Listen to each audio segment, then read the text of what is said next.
अस्सलाम वालेकुम नाज़रीन। आज मैं एक और बहुत ही इम्पॉर्टेंट टॉपिक को डिस्कस करने लगी हूँ और वो है सिज़ेरियन सेक्शन। आम अल्फाज में लोग इसको बड़ा ऑपरेशन भी कहते हैं। सिज़ेरियन सेक्शन जो लफ्ज़ है ये कुछ जगह पे आया है कि ये जूलियस सीज़र के नाम से निकाला गया। कहते हैं कि बेबी जूलियस सीज़र पहला शख्स था जो कि सिज़ेरियन के ज़रिए डिलीवर हुआ, लेकिन असल में ये एक लैटिन वर्ड है जो कि सीडर से निकला है। उसका मतलब है टू कट, यानी कि काटना।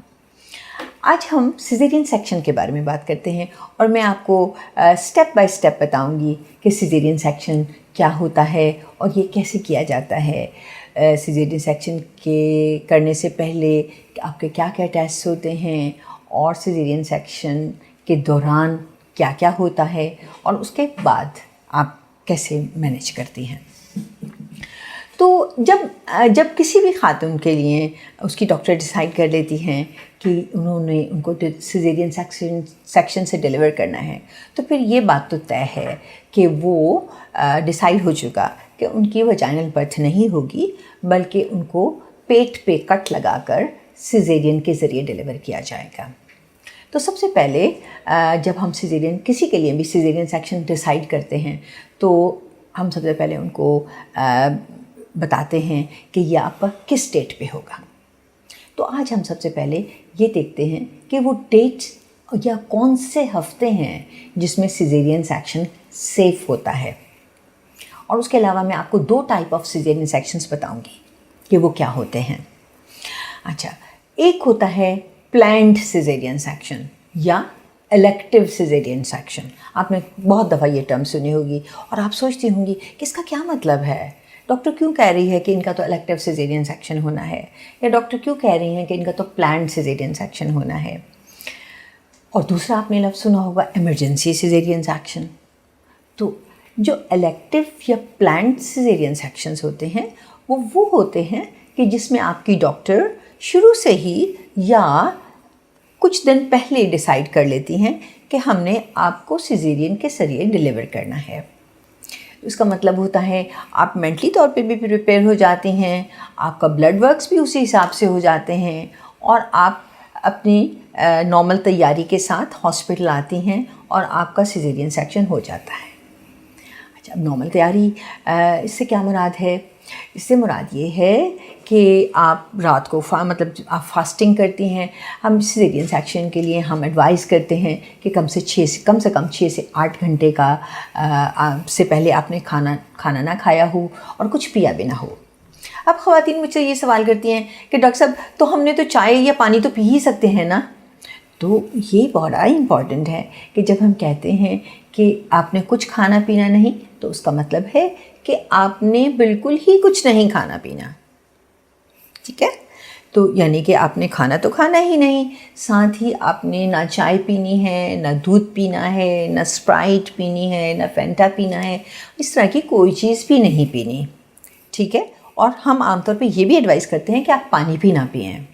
ठीक है, तो ये तो हो गया फास्टिंग, जो कि आमतौर पे एक नॉर्मल सिज़ेरियन के लिए एडवाइजेबल होती है कि 6 से 8 घंटे की फास्टिंग हो। उसकी क्या वजह है? उसकी वजह ये है कि आपके स्टमक को एम्प्टी होने में तकरीबन इतना टाइम लग जाता है। ठीक है, अच्छा, अब आप सोचेंगी कि आखिर सिज़ेरियन क्या स्टमक के थ्रू तो नहीं होना होता? सिज़ेरियन तो यूट्रस के थ्रू होना होता है, तो फिर आखिर हमें एम्प्टी स्टमक की क्या ज़रूरत है? तो उसकी ये वजह है कि बाज़ औक़ात आपका सिज़ेरियन जनरल एनेस्थीसिया में हो रहा होता है, जिसमें आपको बेहोश किया जाता है और आपकी सांस की नाली में एक ट्यूब डाली जाती है। अगर आपका स्टमक एम्प्टी नहीं है और उसमें कुछ खाना मौजूद है, तो बाज़ दफ़ा वो खाना रिगर्जिटेट करता है और ऊपर की तरफ आगे वो आपकी सांस की नाली में जा सकता है और उस सूरत में आप बहुत सी कॉम्प्लिकेशंस डेवलप कर सकती हैं। तो इसलिए ये सबसे इम्पॉर्टेंट चीज़ होती है कि 6 से 8 घंटे की फास्टिंग हो। ठीक है, अच्छा, उसके बाद दूसरी चीज़ जो आपके डॉक्टर्स आपको कहेंगे वो कुछ ब्लड्स के बारे में पूछेंगे।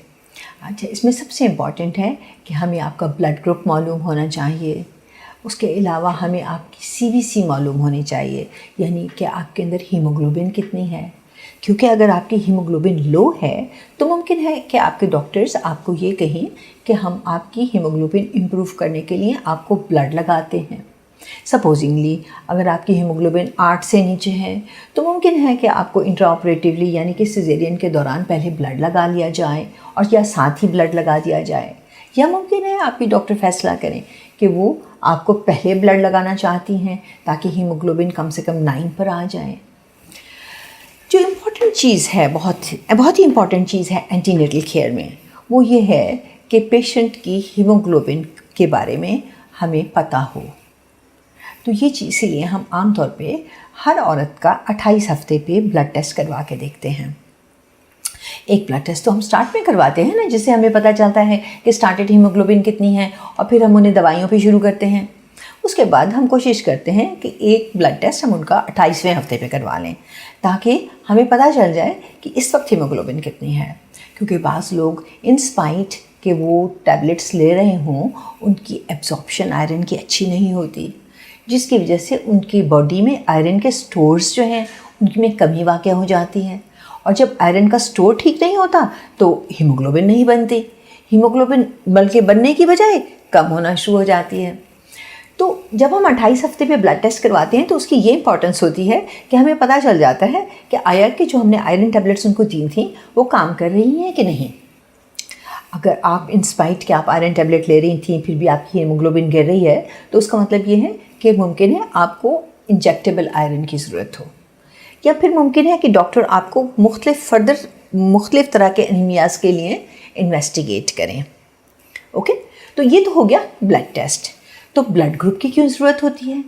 ब्लड ग्रुप की इसलिए ज़रूरत होती है कि आप खुदा न खास्ता ऑपरेशन के दौरान बाज़ दफ़ा ज़्यादा ब्लीडिंग हो जाती है, और अगर बाज़ दफ़ा ज़्यादा ब्लीडिंग हो जाए तो फिर ब्लड की ज़रूरत पड़ती है, तो वो ब्लड इमीडिएटली चाहिए होता है।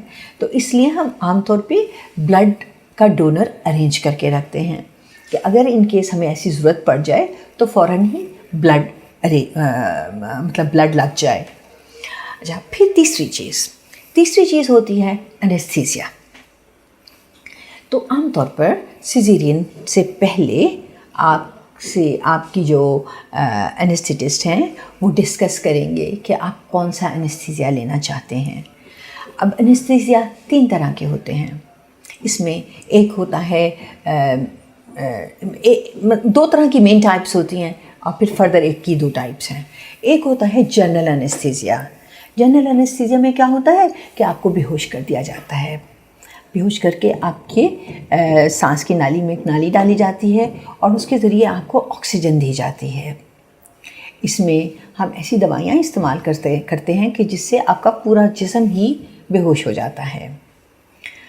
आमतौर पे ज़्यादातर अब पूरी दुनिया में ही ट्रेंड शुरू हो गया है कि जनरल एनेस्थीसिया का थोड़ा कम इस्तेमाल किया जाए, क्योंकि जनरल एनेस्थीसिया जो है उसकी कॉम्प्लिकेशंस रीजनल एनेस्थीसिया से बहुत ज़्यादा हैं, ख़ास तौर पर प्रेग्नेंट औरतों में।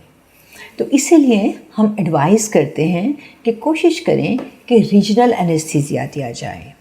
अब रीजनल एनेस्थीसिया भी 2 तरह के होते हैं, एक होता है एपिड्यूरल टॉपअप और दूसरा होता है स्पाइनल।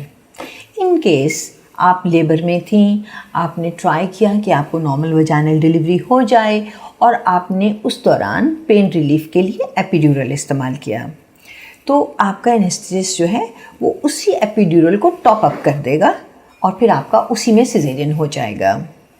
दूसरा एनेस्थीसिया कहलाता है स्पाइनल एनेस्थीसिया।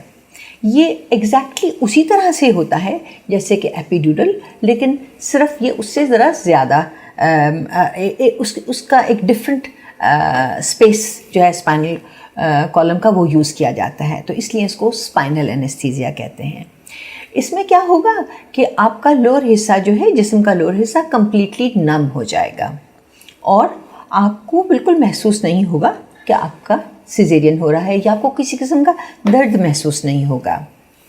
आमतौर पे ये आपके एनेस्थेटिस्ट ये सारा कुछ आपसे सिजेरियन से पहले डिस्कस करेंगे। अच्छा, फिर हर चीज़ जो है उसके कुछ बेनिफिट्स होते हैं, कुछ छोटे मोटे साइड इफ़ेक्ट्स भी होते हैं। अब जैसे जो जनरल एनेस्थीसिया है उसमें आप कम्प्लीटली बेहोश होंगी। चूँकि आप कम्प्लीटली बेहोश होंगी, आपको कुछ भी पता नहीं चलेगा कि क्या हो रहा है, आपको किसी किस्म का कोई नज़र नहीं आएगा, आप बस सो जाएंगी। उसके बाद जब आप उठेंगी तो आप जो है अपने पोस्ट ऑपरेटिव वार्ड में होंगी। तो ये तो उसकी अच्छी पार्ट है कि आपको कुछ पता नहीं चलेगा। लेकिन जो साइड इफ़ेक्ट्स की बात मैंने बताई थी, जैसे कि बाज़ दफ़ा एस्पिरेशन हो जाती है, ट्यूब दूसरी डालनी पड़ती है, या बाज़ दफ़ा ट्यूब डालने में डिफ़िकल्टी हो जाती है। तो बहरहाल ये बहुत सी ऐसी चीज़ें हैं जो आपके एनेस्थेटिस्ट आपसे डिस्कस करेंगे। लेकिन जो प्रेफरेबल है वो रीजनल एनेस्थीसिया है। लेकिन अब जो रीजनल एनेस्थीसिया जिसमें स्पाइनल शामिल है, उसके क्या ड्रॉबैक्स हैं, या आप कहेंगी कि उसकी क्या साइड इफ़ेक्ट्स हैं। ओके, तो स्पाइनल एनेस्थीसिया जो होता है वो आपके जो वर्टिब्रास हैं, यानी कि जो कमर के मुहरे हैं, उनमें एक बारीक सी नीडल डालकर और वहाँ पे मेडिसिन दी जाती है। बड़ा स्ट्रेट फॉरवर्ड सा प्रोसीजर है और बहुत ही कॉमनली परफॉर्म्ड है। पूरी दुनिया में सबसे ज़्यादा यही तरीका इस्तेमाल होता है सिज़ेरियंस के लिए, और उसके अलावा और भी बहुत से ऑपरेशंस के लिए। लेकिन हमारे पाकिस्तान में थोड़े से ज़्यादा मिथ्स हैं। इसके बारे में मैंने काफ़ी नेगेटिव लोगों से बातें सुनी, तो इसलिए सोचा कि मैं थोड़ा सा इसको एक्सप्लेन कर दूं। कि ये तो एनेस्थेटिस्ट का काम है कि वो एक्सप्लेन करें इसके बारे में, लेकिन मैंने सोचा कि थोड़ी सी इसमें पब्लिक अवेयरनेस इंक्रीज़ कर दूं। तो उसमें क्या है कि स्पाइनल एनेस्थीसिया वैसे मतलब सबसे ज़्यादा ही सेफ़ टाइप ऑफ एनेस्थीसिया समझा जाता है। कभी कभार इसमें भी कोई छोटी मोटी कॉम्प्लिकेशन हो सकती है। कॉम्प्लिकेशन रेट बहुत लो है, बहुत ही लो है। और उसमें क्या हो सकता है, एक चीज़ कहलाती है स्पाइनल टैप हो जाना या ड्यूरल पंक्चर हो जाना। तो ये चीज़ें हो जाती हैं, तो जिनको बाद में वो एनेस्थेटिस्ट जो हैं वो करेक्ट कर लेते हैं। कभी कभार ब्लड पैच लगाना पड़ता है, उससे कर लेते हैं। लेकिन हमारे मुल्क में बहुत कॉमनली ये समझा जाता है कि अगर कमर की हड्डी में टीका लगेगा तो उससे कमर में दर्द रहेगा। ये चीज़ें बाहर इस तरह का कोई कॉन्सेप्ट नहीं है, और ना ही मैंने अपनी ऑब्स्टेट्रिकल लाइफ में इसकी बहुत ज़्यादा कोई ऐसी कॉम्प्लिकेशंस देखी हैं। जिस तरह से जनरल एनेस्थीसिया की भी कभी कभार कॉम्प्लिकेशन हो जाती हैं, इसी तरह से स्पाइनल की भी कभी कभार कोई कॉम्प्लिकेशन हो सकती हैं जो कि ट्रीटेबल होती हैं। ऐसी कोई बात नहीं है कि वो ट्रीटेबल नहीं हैं। तो ये तो हो गया हमारा एनेस्थीसिया। उसके बाद हम बताते हैं कि आपकी बॉडी पे किस जगह पे कट लगता है और किस तरह से सिज़ेरियन किया जाता है। तो सबसे पहले जो इम्पॉर्टेंट चीज़ है वो ये है कि जब आप इलेक्टिव सिज़ेरियन सेक्शन के लिए आएँ, रात को तैयार मतलब आप सुबह आपकी डॉक्टर बताएंगे कि आप सुबह 8 बजे आ जाएँ, सुबह 9 बजे आ जाएँ। तो आप कोशिश करें कि घर से जब आप निकलने लगें तो उससे पहले अच्छी तरह से शॉवर ले लें। अपने जिस्म को बहुत अच्छी तरह से साबुन से वॉश करें। ख़ास तौर पे जो आपका लोअर पार्ट है उसको भी अच्छी तरह से वॉश करें। ये भी एडवाइजेबल है कि आप लोअर पार्ट के जो बाल हैं उनको भी अगर शेव ऑफ कर लेती हैं या फिर रिमूव कर लेती हैं 24 घंटे पहले, तो वो भी बहुत आपको हेल्पफुल रहेगा। फिर हम आते हैं कि और फिर हमने फास्टिंग के बारे में तो आपको बता ही दिया था। अब सिज़ेरियन सेक्शन आजकल के दौर में आम तौर पर जो बिकिनी लाइन होती है, यानी कि वो पार्ट जहाँ पे आपके प्यूबिक हेयर शुरू होते हैं, उस जगह पर एक कट लगाकर किया जाता है। एक और तरीका जिससे सिज़ेरियन सेक्शन किया जाता है वो उसमें एक लंबा कट भी लगाया जा सकता है।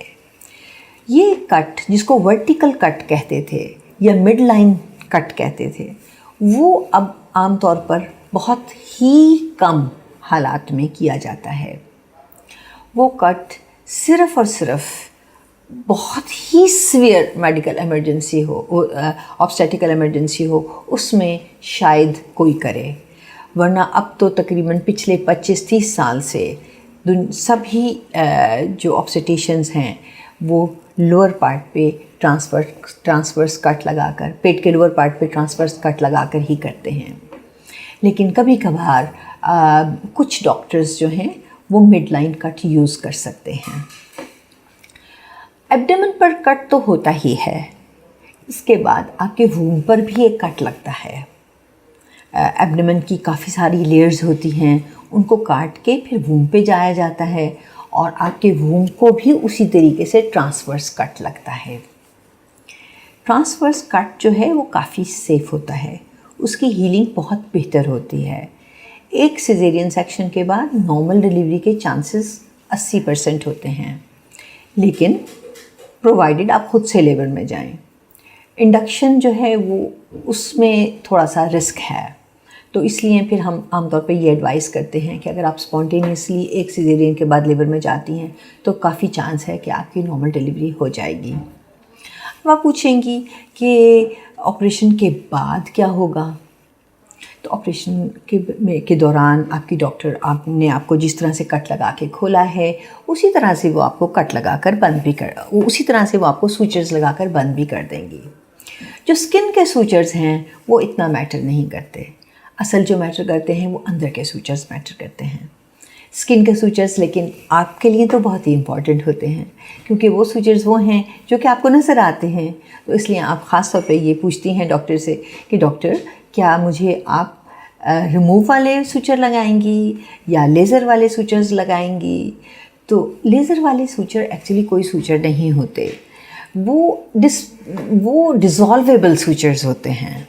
लेकिन डॉक्टर्स कुछ लोग अपने पेशेंट्स को कह देते हैं हाँ जी लेज़र वाले सूचर्स हैं जो कि आपको नज़र नहीं आते। वो अंदर डिज़ोल्व होने वाले सूचर्स होते हैं कि आप उन्हें अंदर से लगा दिए और वो टाइम के साथ खुद ही डिज़ोल्व हो गए और उनको निकालना नहीं पड़ा। दूसरे सूचर्स जो हैं वो ऐसे होते हैं कि वो निकालने पड़ते हैं। कुछ पेशेंट्स इस बात को बहुत कम्बरसम समझते हैं और वो समझते हैं कि जी अगर हमें वो निकालने वाले सूचर लगाए तो वो तो ठीक नहीं है। तो ये आपकी डॉक्टर के ऊपर डिपेंड करता है और आपकी बॉडीली हैबिट्स पे भी डिपेंड करता है कि डॉक्टर क्या प्रेफर करते हैं, आपके कौन से वाला सूचर प्रेफर करती हैं आपके लिए लगाना। तो ये तो हो गया सूचर्स। उसके बाद हम आ जाते हैं कि आप क्या एक्सपेक्ट करेंगी सिजेरियन सेक्शन के बाद। जब आप अपने कमरे में चली जाती हैं वापस, तो आप ज़्यादातर वरीज जो मैंने देखी हैं पेशेंट्स में वो ये हैं कि ब्लीडिंग कुछ कम हो रही है डॉक्टर साहब। आमतौर पर सिजेरियन के बाद ब्लीडिंग थोड़ा कम होती है। उसकी रीज़न ये है कि हम वूम को अच्छी तरह से अंदर से साफ़ कर देते हैं, जो कि हम उसको बहुत अच्छी तरह से साफ़ कर देते हैं, तो इसलिए सिजेरियन के बाद आमतौर पर औरतों को कम ब्लीडिंग होती है।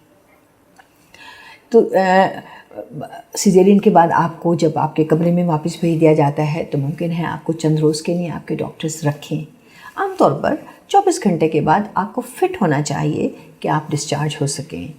अगर आपका ब्लड लॉस बहुत ज़्यादा नहीं हुआ है, सिजेरियन सेक्शन स्ट्रेट फॉरवर्ड था, और आपकी रिकवरी बिल्कुल स्मूथ है, तो आमतौर पर तीसरे दिन आपको घर भेज दिया जाएगा। अब आप कहेंगी कि मुझे तो बहुत सारी टैबलेट्स दे दी थी डॉक्टर्स ने खाने के लिए। तो आमतौर पर हम एंटीबायोटिक देते हैं।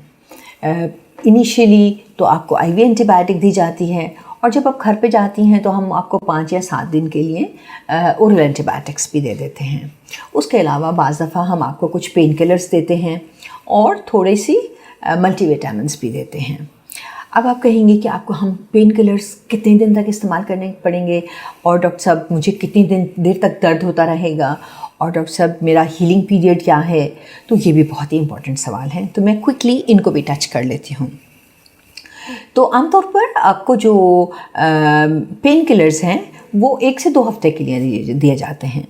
एक नॉर्मल सिजेरियन सेक्शन जिसमें नॉर्मल हीलिंग हो रही है, आमतौर पर 8 से 10 दिन के बाद उसमें दर्द नहीं होता और आपको पेन किलर्स की ज़रूरत नहीं होती। अगर इन स्पाइट के 2 से 3 हफ्ते हो गए हैं और फिर भी आपको बहुत शदीद दर्द है, तो मुमकिन है कि आपकी स्कार की साइड पे कोई कलेक्शन जमा हो रही हो, तो तो इस सूरत में आपको ज़रूरत है, या कोई इन्फेक्शन डेवलप हो रही हो, तो इसलिए आपको ज़रूरत है कि आप अपने डॉक्टर को ज़रूर कंसल्ट कर लें। तो ये तो हो गया पेन के बारे में। उसके बाद ब्रेस्ट फीडिंग, बच्चे को दूध पिलाना बहुत ही इम्पॉर्टेंट है। इसीलिए जब हम बात करते थे एनेस्थीसिया की, तो जो एक साइड इफ़ेक्ट या ड्रॉबैक ऑफ जनरल एनेस्थीसिया या कंप्लीट बेहोशी वाला एनेस्थीसिया, वो ये है कि आप अपने बच्चे को फ़ौरन नहीं देख पाते, बल्कि 6 से 8 घंटे के बाद जब आप कम्प्लीटली अवेक होती हैं तो आप अपने बच्चे को उस वक्त देखती हैं। जबकि स्पाइनल एनेस्थीसिया में ये होता है कि आपका बच्चा फ़ौरन ही आपको दिखा दिया जाता है, और दूसरे मुल्कों में, बाहर के मुल्कों में तो बच्चे को फ़ौरन ही लैच ऑन करा दिया जाता है। लैच ऑन से मुराद है कि बच्चे को ब्रेस्ट से लगा दिया जाता है ताकि वो मिल्क की प्रोडक्शन की स्टिमुलेशन हो। जनरल एनेस्थीसिया में इसी तरह से ये ड्रॉबैक भी है कि जो ब्रेस्ट फीडिंग है वो थोड़ी सी डिले हो सकती है, जबकि स्पाइनल में ब्रेस्ट फीडिंग फ़ौरन ही स्टार्ट की जा सकती है। आमतौर पे दर्द की वजह से कुछ औरतें कहती हैं कि उन्हें बहुत मुश्किल है कि वो ब्रेस्ट फीडिंग कर सकें। मैं एडवाइस करूँगी कि बहुत ही तरह के पिलोज़ मिलते हैं जिससे आप सपोर्ट ले सकती हैं और बच्चे को दूध पिला सकते हैं। ब्रेस्ट मिल्क पिलाना बच्चे के लिए बहुत ही इम्पॉर्टेंट है और इससे आपका वूम भी बहुत जल्दी सुकड़ना शुरू हो जाता है।